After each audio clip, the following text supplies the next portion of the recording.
Here in Israel, Prime Minister Benjamin Netanyahu says his country is now engaged in a, quote, long and difficult war.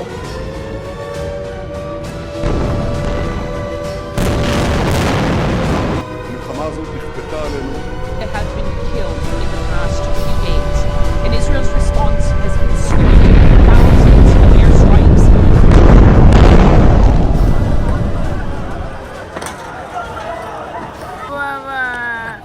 Sa mga videong yan, isa pong nakakalungkot na pangyayari na maraming nadadamay sa kaguluhan sa Israel. Pero wala na po tayong magagawa diyan dahil lahat po ng nangyayari sa Israel ay nakatakda na pong mangyari at lahat ng ito ay nakasulat na sa banal na kasulatan. Ayon sa Jeremias chapter 30 verse 3 to 8, sapagkat darating na ang panahon na palalayain ko ang aking bayan, ang Israel at ang Huda, at ibabalik ko sila sa lupaing ibinigay ko sa kanilang mga ninuno, ito ay magiging kanilang muli. Ito ang sinabi ng Panginoon tungkol sa Israel at sa Huda. Narinig ko ang sigaw ng isang takot na takot, ng isang nasindak at walang kapayapaan. Isipin mong mabuti, maaari bang manganak ang isang lalaki? Bakit hawak-hawak ng bawat lalaki ang kanyang tiyan? Tulad ng isang babaeng manganganak, bakit namumutla ang kanilang mga mukha? Nakakatakot ang araw na iyon, wala itong katulad.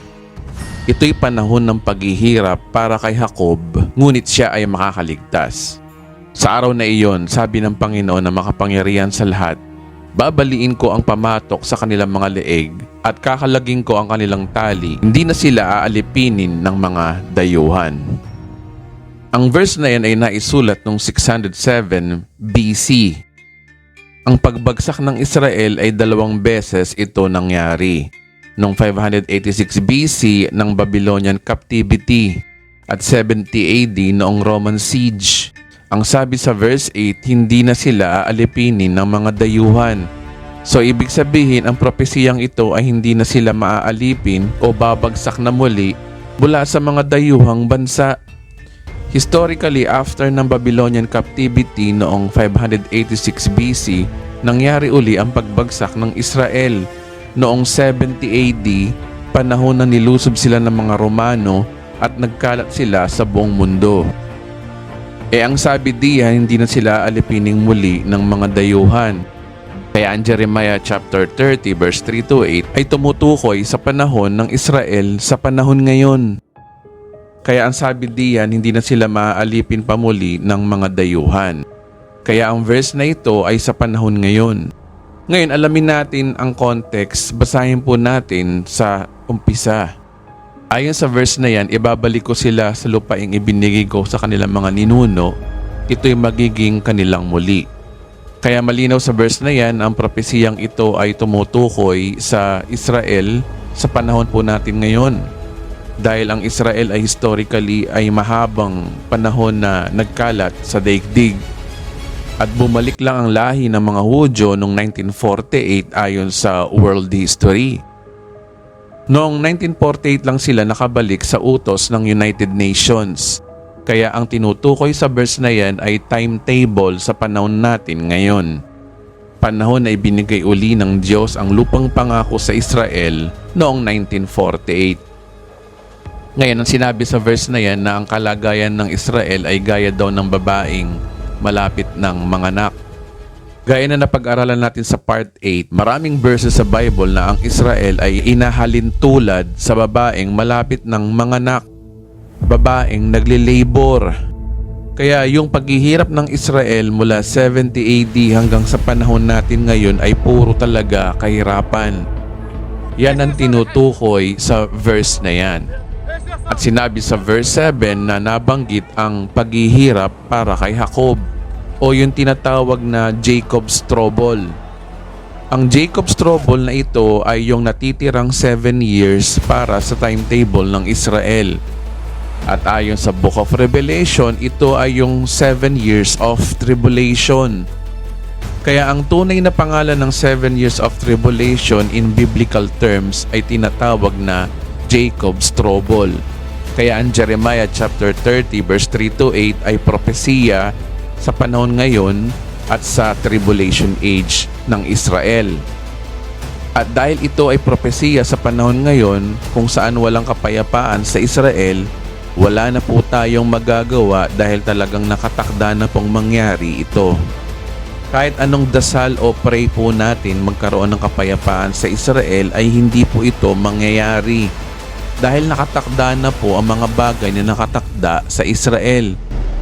Ayon sa pag-aaral, magkakaroon lang po ng tunay na kapayapaan sa Israel kapag naghahari na po si Kristo sa bansa nila at sa buong mundo. Ito nga po yung sa second coming of Christ pa. Kaya kung walang Jesucristo, walang kapayapaan po sa Israel.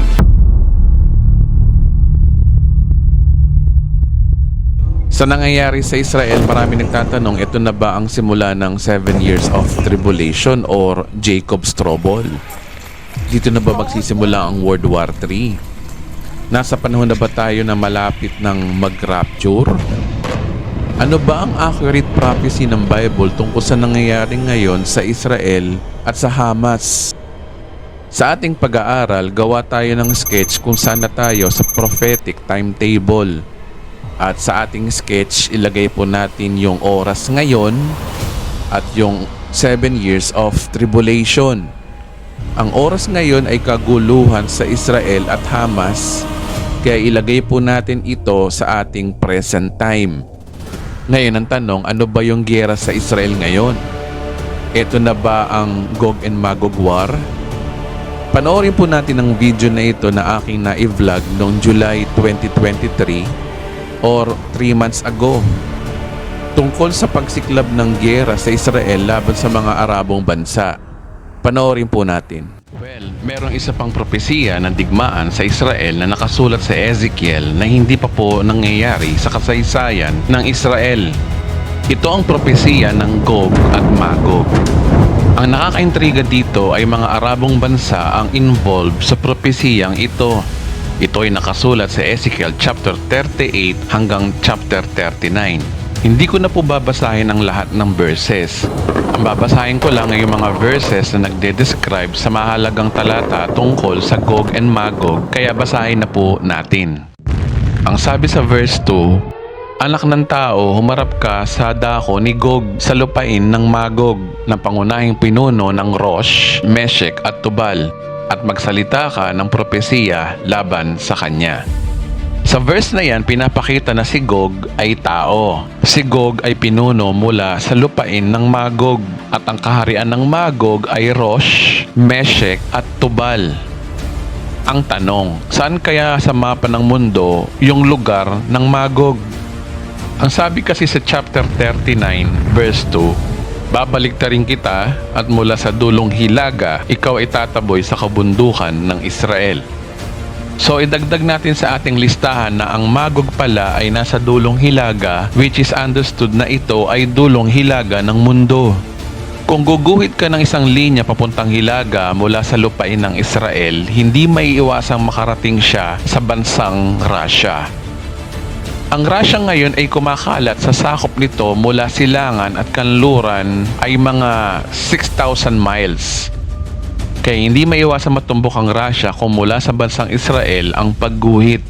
Kaya ilagay natin sa ating listahan na ang Magog pala ay ang lupain ng Russia.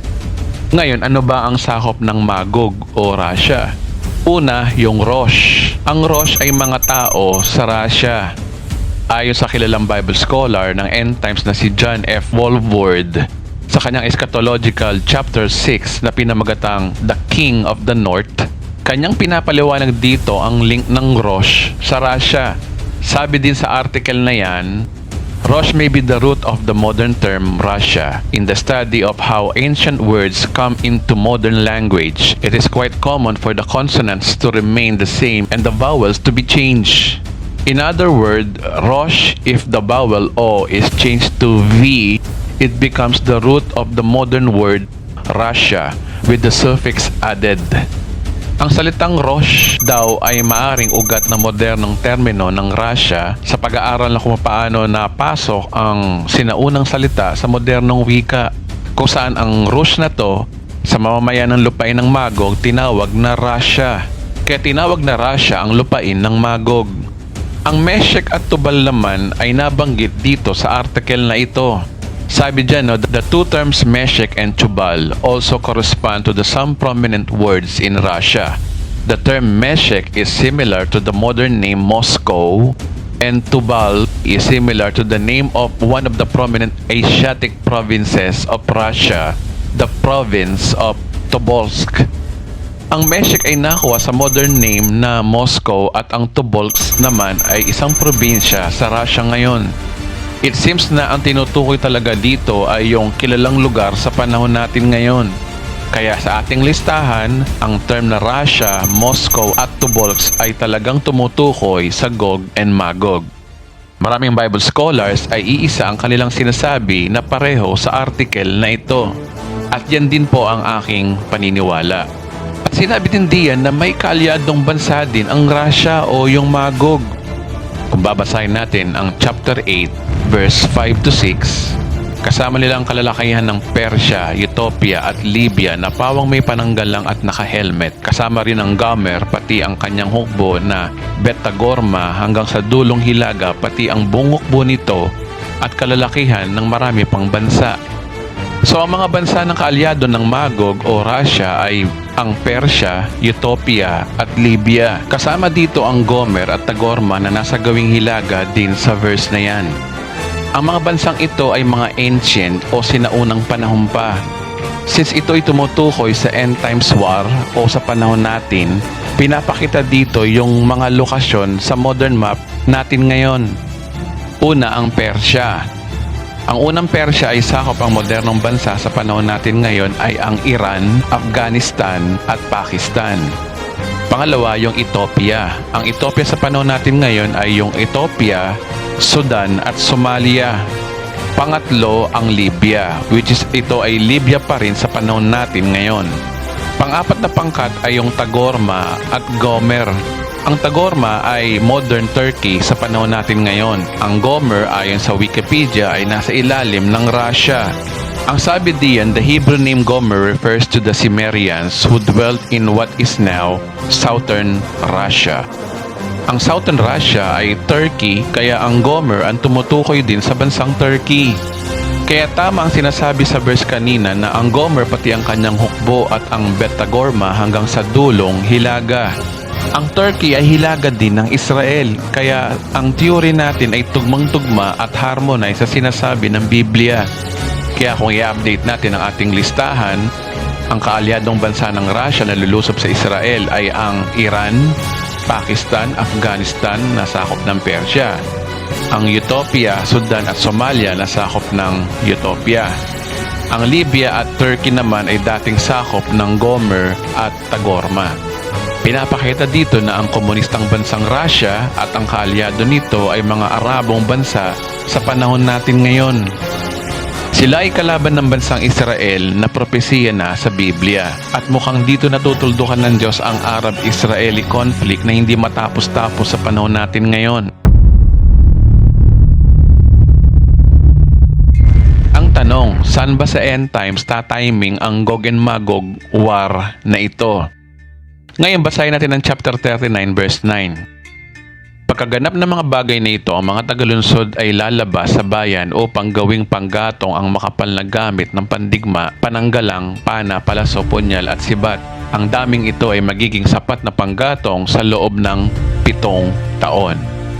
Talon po tayo ng verse 11. Sinabi ni Yahweh, sa araw na iyon, ang Gog ay bibigyan ko ng isang libingan sa Israel, ang libis ng manlalakbay sa silangan ng mga dagat ng patay. Doon sila ililibing kasama mga makapal na taong kasama niya. Ang libingang ito ay tatawaging libis ng hukbo ng Gog at lilisan ng mga manlalakbay. Sa paglilibing lamang sa kanila, mauubos ang 7 buwan bago mailibing ng mga Israelita ang lahat ng bangkay. Sa verse na yan, nagpapakita na ang Gog o Russia at mga Arabong bansa ay matatalo. Yung armas nila ay gagawin daw panggatong sa loob ng 7 taon ng mga Israelita o ng Hudyo. 7 taon? Di ba ang tribulation age ay 7 taon din? At ililibing ng mga Israelita ang mga bangkay ng kanilang kaaway na tatagal sa loob ng 7 buwan. Mukhang pinapakita dito na mangyayari ang paglusob ng Russia at mga Arabong bansa bago o pagkasimula ng 7 years of tribulation. Dahil 7 taon daw gagawing panggatong ang mga armas ng kalaban ng Israel. Pinapakita yung timing nito ay magsisimula sa first 3.5 years. Ngayon, may ilang nagtuturo din ng eschatology na hindi sa first 3.5 years magkakaroon ng paglusob ang Gog and Magog, kundi ito daw ay pagkatapos ng 1,000 taon ng paghahari ni Kristo. Ito ay nakasulat sa Revelation chapter 20. Pagkatapos ng 1,000 taon ay palalayain si Satanas mula sa kanyang pagkabilanggo, lalabas siya at dadayain ng mga bansa sa buong mundo, ang Gog at Magog. Titipunin niya ito at isasama sa pakikipagdigma. Ang hukbong ito ay magiging sindami ng buhangin sa tabing dagat. Kumalat sila sa buong mundo at pinaligiran ang kampo ng mga hinirang ng Diyos at ang pinakamamahal na lungsod. Ngunit umulan ng apoy mula sa langit at tinupok ang kampon ni Satanas. At ang diablong nandaya sa kanila ay tinapon sa dagat na apoy at asupre na pinagtapunan din ng halimaw at sa huwad na propeta. Magkasama silang pahihirapan araw at gabi magpakailanman. Ayon sa sketch na ito yung mangyayari pagkatapos ng 7 years of tribulation, pagkatapos ng paghahari ni Kristo sa loob ng 1,000 taon. Mahalagang maintindihan natin na ang Gog at Magog ni Ezekiel ay iba sa sinasabi sa Apokalipsis. Una, sa labanan ni Ezekiel, ang hukbo ay nagmula sa hilaga at kasangkot ang isa sa ilang mga bansa. Ang labanan sa Apokalipsis ay kasangkot ang lahat ng mga bansa na may hukbo mula sa lahat ng direksyon. Pangalawa, hindi binanggit si Satanas sa konteksto ng Ezekiel. Sa pahayag, malinaw na pinangalanan ng konteksto si Satanas bilang pangunahing karakter. Pangatlo, kung ang labanan ni Ezekiel ay pareho ng binabanggit sa Revelation, hindi na kailangang ilibing ang mga patay sa loob ng 7 buwan at gawing panggatong ang armas ng kalaban sa loob ng 7 taon dahil ang huling labanan ay agad na sinundan ng Great White Throne Judgment. Pang-apat, ang labanan sa Ezekiel ay ginamit ng Diyos upang ibalik ang Israel sa Kanya. Sa Apokalipsis 20, ang Israel ay naging tapat sa Diyos sa loob ng 1,000 taon o yung Millennial Kingdom. Kaya hindi after Millennial ang Gog and Magog invasion. Dahil ibang Gog and Magog ang binabanggit sa Revelation chapter 20. Ang Gog and Magog sa Book of Revelation ay ating pag-aaralan sa part 15. Sa ngayon, malinaw na sa atin na ang Russia at mga Arabong bansa na gaya ng Iran, Pakistan, Afghanistan, Ethiopia, Sudan, Somalia, Libya, Turkey ay posibleng sila ay sinasabi sa Ezekiel na loloobin ng Diyos na lumusob sa bansang Israel sa mga huling araw sa pagsisimula ng 7 years of tribulation. Naniniwala ako na ito'y mangyayari pagkatapos ng covenant ng Antikristo sa bansang Israel na nakasulat sa Daniel 9:27 na ang Antikristo o yung pinaka-head ng United Nations ay may kipag-peace treaty sa Israel na susuporta nila ang pagtayo ng Third Temple at usapang kapayapaan sa pagitan ng Hudyo at mga Muslim. Malamang ang pagtayo ng Third Temple ang dahilan kung bakit magagalit ang ilang Muslim sa Middle East sa pagtayo ng Third Temple. Bagamat may peace treaty ang Israel at mga Arabong bansa na itayo ang Third Temple, hindi lahat ng Arabong bansa ay sasang-ayon sa pagtayo ng Third Temple. Kaya yung mga bansang kasama ng Russia na lulusob sa Israel ay yung mga Arab Muslim countries na lulusob sa Israel. Sa una, talagang magkakaroon ng kapayapaan sa Middle East pagkatapos ng 7-year covenant ng Antikristo na kapayapaan between Arab and Israel. Ngunit pagkatapos ng kapayapaan, pagsiklab ng digmaan ang kasunod. Isa pa dito na nag-harmonize ang scripture ay yung sinasabi din sa propesiya ni Ezekiel na dito sa chapter na ito. Nasabi dyan, yung Gog at Magog daw ay lulusob sa isang bansang itinayong muli mula pagkaguho at isang lugar na dating tiwangwang at walang naninirahan. Meaning, tinutukoy dito na yung Israel daw ay dating lupang tiwangwang at walang naninirahan. Gaya ng sinabi ko kanina, mula 70 AD hanggang 1948, ang lupang pangako ay walang nakatirang mga Hudyo. Kaya ito ang tinutukoy ng Diyos kay Ezekiel na isang lugar na dating tiwangwang at walang naninirahan. Kaya ang paglusob ng Russia dito ay timing talaga sa first part ng 7 years of tribulation. Ang paglusob ng Russia at mga Arabong bansa sa first 3.5 years ay harmonized din sa sinasabi ng 7 selyo. Sa part 6, ang unang kabayong puti ay sumisimbolo sa paglitaw ng Antikristo. Pero kasunod niya ang pulang kabayo na sumisimbolo sa isang malawakan digmaan o World War. Ang sabi sa Revelation chapter 6 verse 4, isa namang kabayong pula ang lumitaw na nakasakay at binigyan ng kapangyarihang magpasimula ng digmaan sa lupa upang magpatayan ng mga tao. Binigyan siya ng isang malaking tabak. Ang malaking tabak na sinasabi diyan sa Greek ay mega, means huge.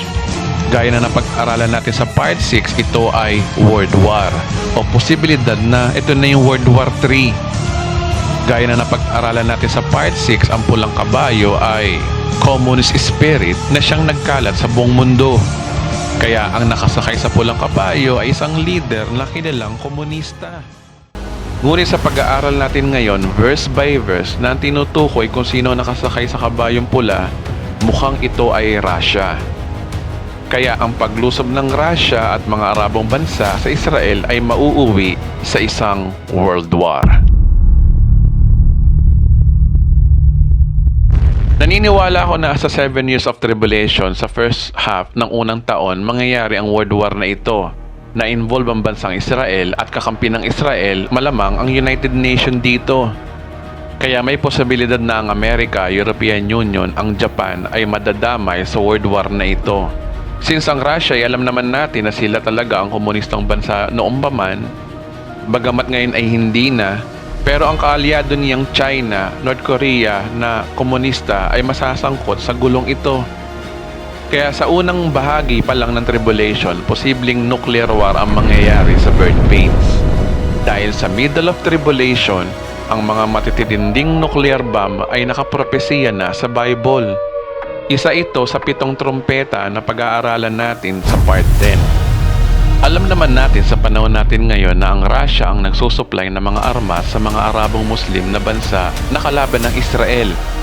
Pero pa yung kayamanan ng China para suportahan ang Russia at North Korea. At ang mga pangunahin sa United Nations na bansa na gaya ng US at European Union ay kaalyado ang bansang Israel. Ang lahat ng paksyon na ito sa mundo ay atin ang napag-aralan sa part 6. Kaya nakakatakot na world war ito kung magsasalpukan ng mga bansang ito sa panahon natin ngayon. Kaya sobrang lapit na natin kaibigan at mukhang hindi na tayo aabutan ng kamatayan dahil sa mga nangyayari sa buong mundo ngayon. Ang Gog at Magog ay ready na sa panahon natin ngayon. Ang giyera sa Ukraine at Russia at tensyon ng China sa West Philippine Sea ay hindi diyan magsisimula ang World War. Maliwanag sa pag-aaral natin na sa bansang Israel sa Middle East magsisimula ang posibleng World War 3. Kaya bantayan po natin ang bansang Israel at lagi po tayong manood at lagi po tayo nawa maging update kung anong nangyayari sa bansang Israel sa panahon natin ngayon. Kaya ang inaantay na lang natin ay maitayo yung Third Temple, daan para lumantad ng Antikristo na siyang kasunod ng pagsiklab ng ikatlong digmaang pandaigdig. Sa maliwanag diyan na ang Gog at Magog ay mangyayari pasok sa loob ng 7 years of tribulation. Mangyayari ito after lumantad ang Antikristo. At yung nababalitaan natin ngayon na involve ang Iran sa pagsuporta nito sa Hamas laban sa Israel. Dahil ayon sa news, ang Iran ay sumusuporta sa mga Hamas. Nandiyan na rin ang Russia na nasa kalagitnaan din ng giyera laban sa Ukraine. At anytime pwede rin sumiklab ang digmaan laban sa Lebanon at sa Syria. Nandiyan na rin ang US at Western countries na posibleng pagmulan din ng Antikristo na siyang sumusuporta sa Israel ngayon. Andyan na po ang cast ng End Times Nation ng Revelation. So ang tanong, pasok na ba tayo sa 7 years of tribulation? Well, ayon sa pag-aaral natin ngayon ay hindi pa. Dahil ang Gog and Magog War ay mangyayari pa yan pagkatapos lumantad ng Antikristo. Remember, ayon sa Revelation chapter 6 na 7 selyo, bago lumabas ang pulang kabayo na kumakatawan sa World War, ay lalantad muna ang Antikristo o yung puting kabayo. Kaya paglitaw muna ng Antikristo bago magkaroon ng World War III o yung Gog and Magog. Kaya ang nangyayari ngayon sa Israel at Hamas ay hindi pa po yan ang gyerang sinasabi sa Apokalipsis. Dahil wala pa pong Antikristo sa panahon ngayon at wala pa pong Third Temple. And speaking of Third Temple, kung tutuusin, pwede naman magsimula ang 7 years of Jacob's Trouble kahit wala pang Third Temple. Dahil sa makabagong teknolohiya ngayon, mabilis na po magtayo ng building.